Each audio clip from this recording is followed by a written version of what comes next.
¿Crees que la repostería navideña de los años 50 se limitaba a galletas de azúcar y casitas de jengibre? Nada más lejos de la realidad. Las cocinas estadounidenses de mediados del siglo XX daban vida a pasteles tan elaborados y simbólicos que hacen que muchos postres industriales actuales parezcan simples rellenos. Hoy viajamos por una selección de 30 pasteles navideños olvidados que casi nadie hornea ya. El llamado pastel japonés de frutas fue durante años la joya indiscutible de las mesas navideñas del sur. No tenía relación alguna con Japón, pero sí mucho que ver con la creatividad americana. Su nombre probablemente surgió por el uso de especias exóticas que evocaban lugares lejanos. Cada capa era distinta, una aromatizada con canela y clavo y cargada de pasas, otra blanca y suave para crear contraste. El relleno era mítico, una mezcla cocida de coco fresco, nueces pacanas y cítricos que requería horas de preparación. Las abuelas comenzaban a hornear semanas antes de Navidad, conscientes de que los sabores necesitaban tiempo para integrarse. El relleno de coco, extendido generosamente entre las capas, daba como resultado un pastel húmedo, complejo y difícil de olvidar. Las recetas se protegían como tesoros familiares, siempre con pequeñas variaciones según quien la hubiera transmitido. Los niños observaban el montaje con expectación, sabiendo que cortar ese pastel era la señal definitiva de que la Navidad había llegado. El pastel de azúcar quemado aportaba una sofisticación agridulce que lo diferenciaba de cualquier otro postre festivo de la época. El almíbar de azúcar caramelizado, utilizado tanto en el bizcocho como en el glaseado, exigía paciencia y precisión. El azúcar debía cocinarse hasta casi ennegrecerse antes de diluirse con cuidado en agua caliente. Así se conseguía ese tono ámbar tan característico y un sabor profundo que equilibraba el dulzor con un matiz ligeramente ahumado. Los reposteros caseros se enorgullecían de dominar esta técnica, ya que unos pocos segundos marcaban la diferencia entre el éxito y el desastre. El glaseado tampoco perdonaba errores, una crema de caramelo cocida y batida a la temperatura exacta para lograr una textura sedosa. Servido en elegantes platos de cristal tallado, este pastel era una declaración de habilidad. Rico sin resultar empalagoso, refinado sin pretensiones, representaba una forma de hornear lenta y meticulosa que hoy casi ha desaparecido. El pastel Lane nació en Alabama y alcanzó su mayor fama durante las Navidades de los años 50, cuando las anfitrionas del sur competían por preparar la versión más impresionante. Las capas eran sencillas, de bizcocho blanco o amarillo, pero el relleno concentraba toda la ambición. Nueces pacanas, coco, pasas y cerezas confitadas se mezclaban con una crema rica y se aromatizaban con bourbon o brandy. Algunas recetas incluían tanto licor que el pastel debía reposar varios días para que el alcohol se suavizara y empapara cada capa. El acabado se hacía con un glaseado blanco y esponjoso que contrastaba con el relleno cargado de frutas y alcohol. No era un pastel para niños, los adultos saboreaban cada porción como un auténtico festejo. Prepararlo requería experiencia, ya que la crema podía cortarse y el glaseado exigía una sincronización perfecta. Quienes lo dominaban ganaban una reputación que duraba décadas. El pastel bíblico convertía la repostería navideña en un juego de referencias sagradas. Cada ingrediente estaba vinculado a un versículo concreto, obligando a los cocineros a consultar la Biblia familiar para descifrar la receta. El resultado solía ser un pastel de especias intenso, repleto de higos, pasas, almendras y miel, con sabores que evocaban tierras antiguas. Escuelas dominicales y grupos parroquiales lo preparaban como actividad festiva, uniendo aprendizaje religioso y habilidades culinarias. Muchas madres aprovechaban la ocasión para enseñar a sus hijos a cocinar y a familiarizarse con las escrituras en una sola tarde. Eran pasteles densos y fragantes, cargados de canela, nuez moscada y clavo, aromas que llenaban la casa de espíritu navideño. Aunque hoy casi ha desaparecido, este pastel simbolizaba una época en la que la fe y la comida iban de la mano. El pastel Lady Baltimore era la gran dama de la repostería navideña sureña. Alto, elegante y completamente blanco, escondía un relleno tan complejo que requería instrucciones propias. El bizcocho, hecho solo con claras de huevo, era ligero y delicado, casi etéreo. El relleno combinaba glaseado cocido con higos, pasas, nueces pacanas y cerezas confitadas, creando un contraste dulce y masticable frente a la suavidad del bizcocho. Todo el conjunto se cubría con más glaseado blanco, ofreciendo una apariencia impecable que ocultaba la riqueza interior.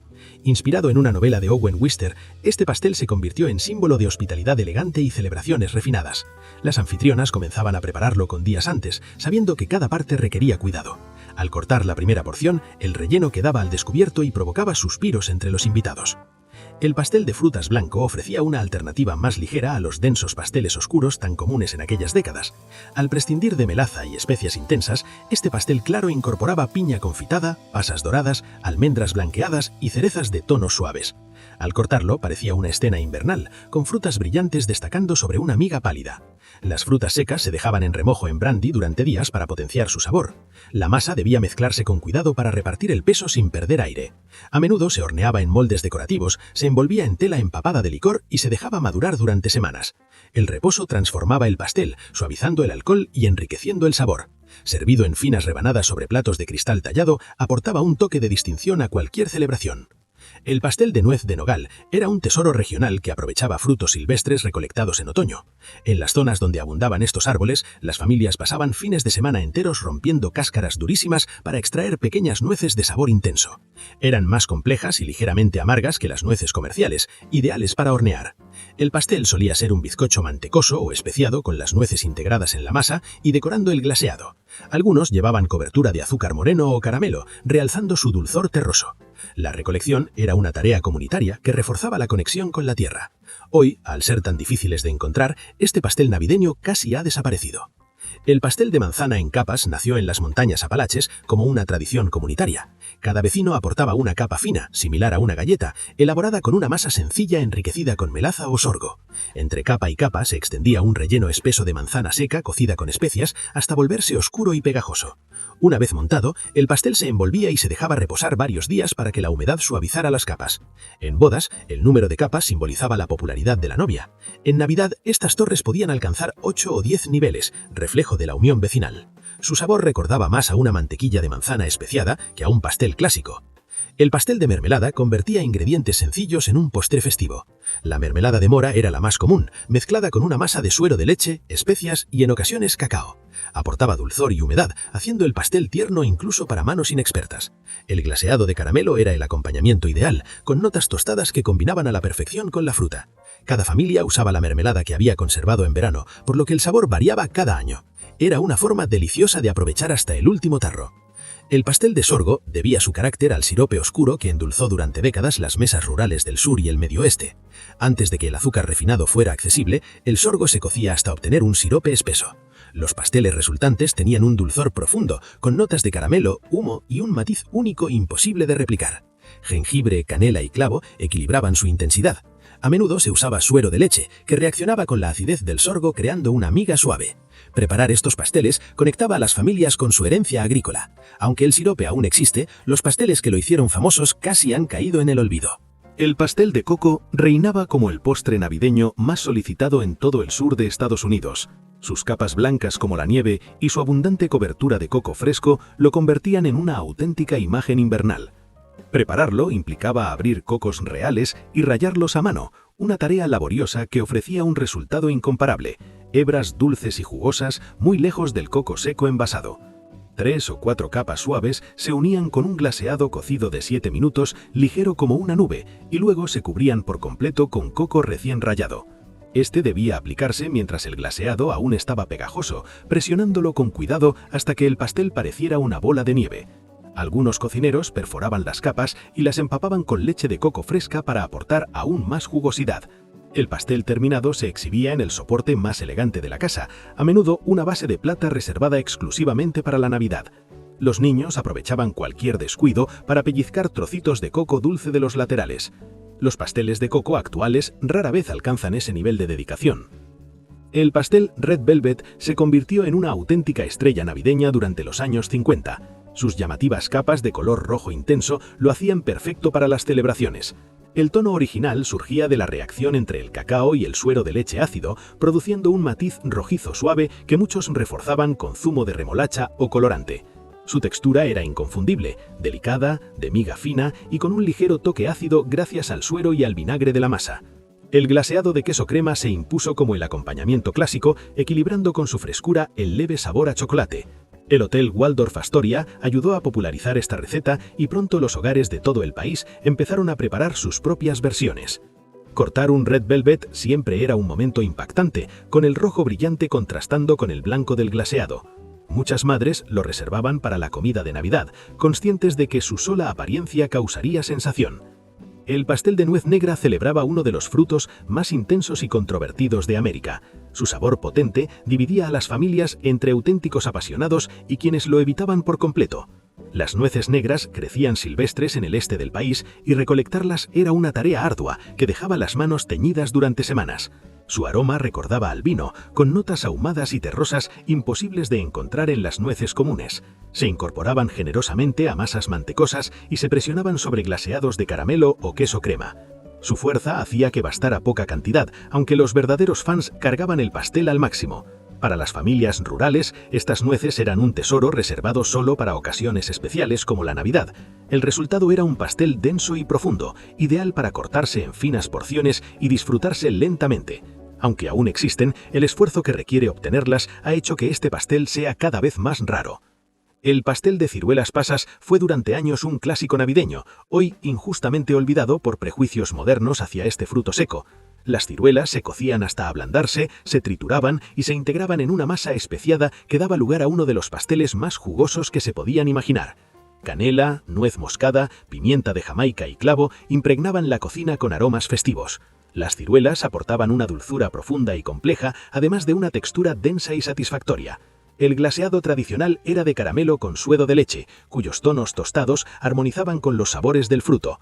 Las abuelas que vivieron la Gran Depresión sabían que las ciruelas eran nutritivas, económicas y deliciosas, nada de lo que avergonzarse. Estos pasteles se conservaban perfectamente durante días, mejorando incluso con el reposo. Hoy quizás se llamaría pastel de ciruela deshidratada, pero quienes lo recuerdan saben que no necesita mejoras. El pastel de especias con glaseado de espuma era una tradición navideña que combinaba sabores cálidos con uno de los acabados más ligeros jamás creados. La masa lograba un equilibrio perfecto entre canela, jengibre, clavo, nuez moscada y pimienta de Jamaica sin que ninguna especia sobresaliera. El azúcar moreno aportaba un fondo acaramelado, mientras que el suero de leche garantizaba una miga tierna. El glaseado era el verdadero protagonista. Se preparaba cocinando azúcar moreno, sirope de maíz y agua hasta el punto adecuado y luego batiéndolo con claras de huevo hasta obtener una textura brillante y etérea. Parecía espuma marina o nieve recién caída y se deshacía en la boca. Elaborarlo requería precisión y resistencia, ya que el batido manual podía durar hasta 20 minutos. El contraste entre el pastel especiado y el glaseado ligero hacía cada bocado memorable. El pound cake ocupaba un lugar de honor en las mesas navideñas de todo el país. Su riqueza mantecosa no necesitaba glaseados ni ornatos para impresionar. La receta clásica utilizaba partes iguales de mantequilla, azúcar, huevos y harina, dando como resultado un pastel dorado, denso y de corte limpio que se conservaba durante semanas. Las versiones navideñas solían incluir brandy, bourbon o ron, impregnando cada porción de espíritu festivo. Algunos añadían ralladura de cítricos, nuez moscada o vainilla, pero los mejores dejaban brillar el sabor puro de la mantequilla. Se horneaban lentamente hasta formar una corteza caramelizada que escondía un interior tierno. Se servían con café tras la cena o acompañados de fruta y nata, ideales para visitas inesperadas. Representaban sobriedad y calidad por encima del exceso. El pastel de caramelo era la prueba definitiva del talento de una repostera sureña. Su glaseado temperamental separaba a las expertas de las aprendices. Las capas de bizcocho eran sencillas, suaves y doradas, pero el caramelo exigía atención absoluta. Azúcar, mantequilla y leche se cocían hasta el punto exacto y luego se batían con energía mientras se enfriaban, pasando de líquido a crema en minutos. El momento de empezar a batir era todo. Demasiado pronto y quedaba líquido, demasiado tarde y se volvía granulado. Cuando salía bien, el glaseado era sedoso y profundo, con un sabor tostado que hablaba de esfuerzo y maestría. En Navidad siempre había al menos un pastel de caramelo, brillando bajo la luz de las velas. Las reputaciones se construían alrededor de este glaseado y los secretos nunca se revelaban. El pastel de higo rendía homenaje a este fruto dulce y meloso que crecía en abundancia en el sur durante los años 50. Los huertos familiares producían más higos de los que podían consumirse frescos, por lo que conservarlos era imprescindible. Las mermeladas de higo se mezclaban con masas especiadas, creando pasteles húmedos y densos, con trozos de fruta repartidos por todo el interior. Los higos aportaban dulzura natural y un sabor inconfundible. El glaseado de queso crema o una simple cobertura de azúcar glass equilibraban la riqueza del pastel. Algunas recetas utilizaban higos secos remojados en brandy, añadiendo complejidad. Muchos se preparaban con frutos de árboles que habían pasado de generación en generación, conectando el postre con la historia familiar. Hoy, con los higos frescos caros y escasos, este pastel se ha convertido en una rareza. El pastel de ponche de huevo capturaba la esencia de la bebida navideña por excelencia en forma sólida. La masa incorporaba auténtico eggnog, aportando cremosidad, aroma a nuez moscada y una miga que la leche común no podía lograr. Algunas versiones incluían ron o bourbon, mientras que otras dejaban destacar los lácteos y las especias. Solía hornearse en moldes de rosca, dorado y fragante. Un glaseado de azúcar glass con ponche de huevo y a veces un toque de licor caía por los relieves del pastel, añadiendo dulzor. Cada bocado sabía a Navidad, crema, especias y calidez. Era un pastel que solo se hacía durante el breve periodo en que el ponche de huevo estaba disponible en las tiendas. El pudín de ciruela con salsa dura era la tradición inglesa que cerraba la cena de Navidad con dramatismo y abundante licor. Se preparaba semanas antes, mezclando frutas secas, especias y pan rallado en una masa densa que envejecía lentamente.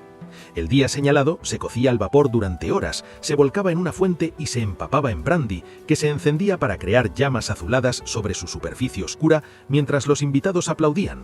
La salsa dura, mantequilla batida con azúcar glass y más licor, se derretía sobre las porciones calientes.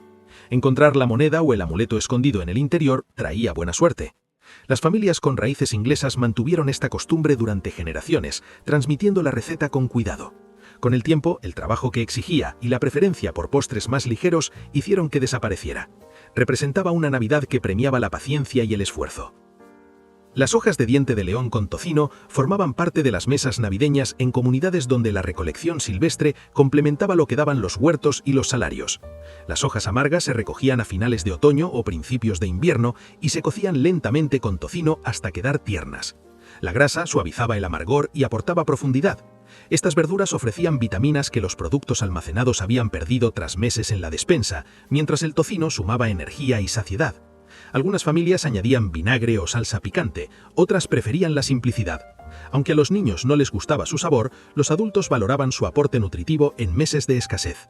Era el conocimiento de la naturaleza convertido en alimento, encontrar sustento donde otros solo veían malas hierbas.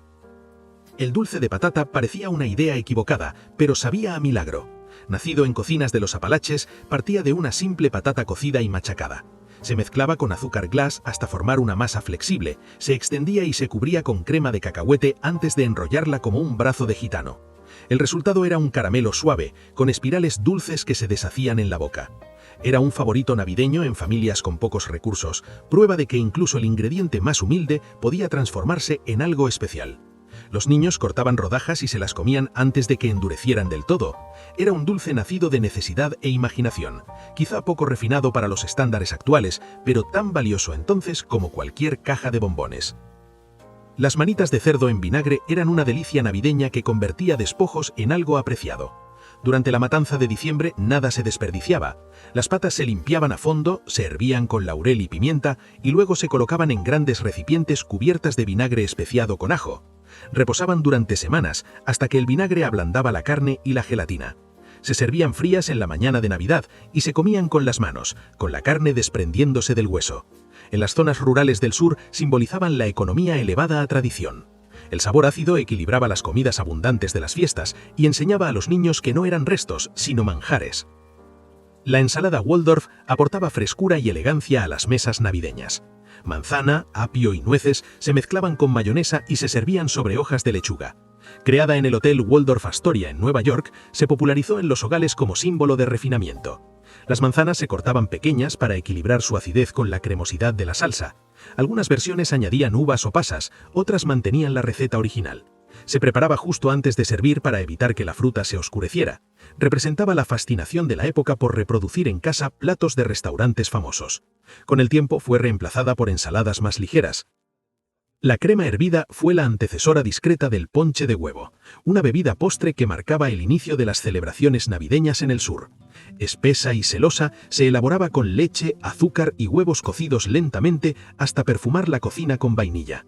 Se servía fría en vasos altos, espolvoreada con nuez moscada o acompañada de nata montada. Antes de que el eggnog se volviera protagonista, esta crema era el mayor consuelo festivo. Los niños la tomaban con gosetas, los adultos añadían un chorrito de whisky o ron. No había prisa en su elaboración, si los huevos se cortaban era señal de impaciencia. Hoy pocos se toman el tiempo de remover una crema a mano, pero quienes lo hacen dicen que el primer sorbo sabe a mañana de Navidad. El llamado pollo de ciudad apareció en mesas navideñas de barrios obreros donde el ave real era un lujo inalcanzable. Trozos baratos de cerdo se ensartaban en palillos para imitar muslos de pollo. Los carniceros vendían recortes por muy poco dinero y las cocineras los empanaban y freían hasta dorarlos. El nombre era puro deseo, no llevaba pollo, solo la ilusión de algo más elegante. Cada brocheta se pasaba por harina, huevo y pan rallado antes de freírse en manteca caliente. El resultado parecía sorprendentemente refinado. Las madres los servían con orgullo y los niños sentían que comían algo especial. Costaba una fracción de lo que valía el pollo, pero ofrecía la misma satisfacción crujiente. ¿Cuál de estos platos o pasteles navideños olvidados traerías de vuelta a tu mesa?